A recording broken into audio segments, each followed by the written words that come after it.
Shalom saudaraku yang dikasih Tuhan Yesus, apa kabar? Pastinya luar biasa bukan?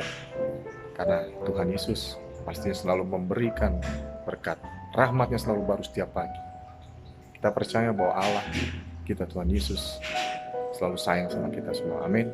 Di tengah pandemik, situasi pandemi seperti ini, di rumah membuat kita semakin mendekatkan diri kepada Tuhan. Percayalah, engkau akan diberikan kekuatan daripada Dia, karena Dia nggak pernah tinggal diam. Dia sedang berupaya untuk membuka jalan bagi setiap orang-orang yang dalam pergumulan hidup menghadapi pandemi ini. Saudaraku yang dikasih Tuhan Yesus, firman Tuhan berkata bahwa carilah dahulu kerajaan Allah, makanya semua itu akan ditambahkan kepadamu. Mungkin sulit ketika saudara mengalami pergumulan, persoalan ekonomi, kehilangan pekerjaan, kehilangan orang yang dicintai. Itu membuat saudara down dan kehilangan semangat. Di balik itu semua, saudara tahukah bahwa Allah mengizinkan itu semua terjadi karena Tuhan punya rencana indah buat saudara. Amin, saudara.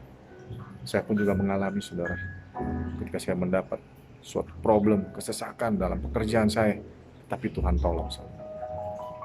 Mungkin kelihatannya agak sulit di nalar kita sebagai manusia. Ada banyak orang pintar di luar sana. Ada banyak orang yang dulunya adalah pengikut Tuhan, pelayan Tuhan. Tetapi tidak sedikit juga mereka berpaling dari Allah, meragukan kepercayaan Tuhan. Saudara tahu bahwa Allah kita, Allah semesta alam, masakan Dia tidak memperhatikan kita sebagai umatnya? Saya teringat kisah Ayub ketika Tuhan izinkan iblis mengambil semua hartanya, bahkan keluarganya. Anak-anak semua diambil oleh iblis.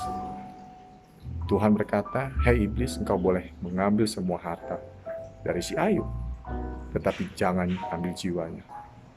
Terjadi kesepakatan antara iblis dengan Tuhan pada saat itu.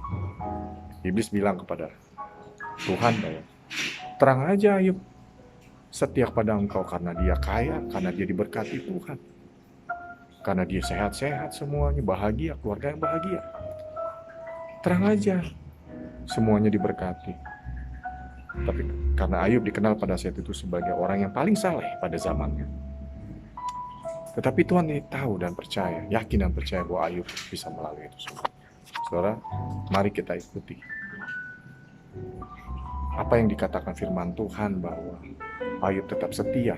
Ketika semua diambil, ketika semua Tuhan izinkan semua itu diambil, kecuali nyawanya.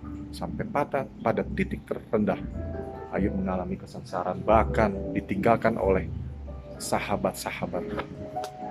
Tetapi Ayub tidak patah semangat. Dia tidak menghindar. Dia disesah, tapi dia makin jadi. Dia makin dekat kepada Tuhan. Dia terus melekatkan hatinya kepada Tuhan. Tapi Tuhan akhirnya apa? Di akhir cerita Ayub, kesetiaan Ayub diuji, dan Tuhan berkati dengan berlimpah-limpah. Kekayaannya ditambah 2 kali lipat. Anaknya diberikan anak lagi dan diberkati Tuhan keluarganya. Ayub setia. Saudara juga harus begitu. Mari kita menjadi Ayub-Ayub pada zaman ini yang memiliki daya juang. Bukan hanya kita pintar firman Tuhan, bukan hanya kita tahu firman Tuhan, tapi kita tidak melaksanakannya. Tapi mari kita memiliki daya juang. Kita minta Roh Kudus. Kita barusan saja menikmati pencurahan Roh Kudus. Nikmati Roh Kudus itu. Minta kekuatan daripada Tuhan agar saudara menjadi kuat, agar saudara memiliki daya juang. Hari-hari ini daya juang habis hilang, menjadi barang langka.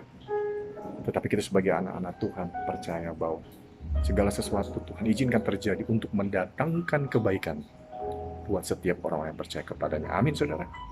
Oleh sebab itu, saudara, jangan khawatir.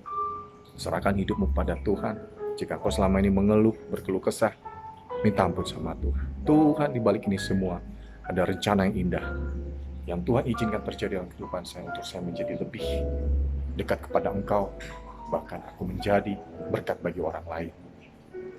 Layani Tuhan, layani sesama, itu yang Tuhan mau. Taat dan tetap pegang janji Tuhan. Jangan hanya pegang janji Tuhan, tapi taat akan perintah Tuhan. Sebab firman Tuhan ada 2 bagian besar, perintah dan janji. Saudara, Banyak orang Kristen hanya tahu janji doang, hanya bisa mengklaim janji doang. Sekarang waktunya kita taat kepada perintah. Tuhan Yesus tahu janjinya apa. Kita tidak perlu mengklaim janji-janjinya. Dia tahu. Dia nggak perlu diingetin, dia tahu janjinya. Ya dan amin. Yeremia 29 ayat 11. Rancangan Tuhan adalah rancangan damai sejahtera buat kita semua. Dia tidak mendatangkan rancangan kecelakaan.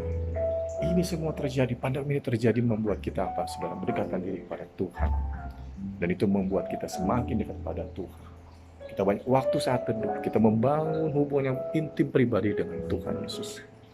Gunakan waktu sebaik-baiknya, maka saudara akan melihat pola pikir saudara akan sejalan dengan firman Tuhan. Saudara hidup dalam perkenanan Tuhan. Jika engkau hidup dalam perkenanan Tuhan, maka apa saja yang kau minta sesuai kronosnya Tuhan, kairosnya Tuhan, maaf, akan indah pada waktunya. Ya, bukan pindah pada waktunya, tapi akan indah pada waktunya. Saudara, puji Tuhan, saudara ikuti terus channel ini. Tuhan Yesus memberkati. God bless you.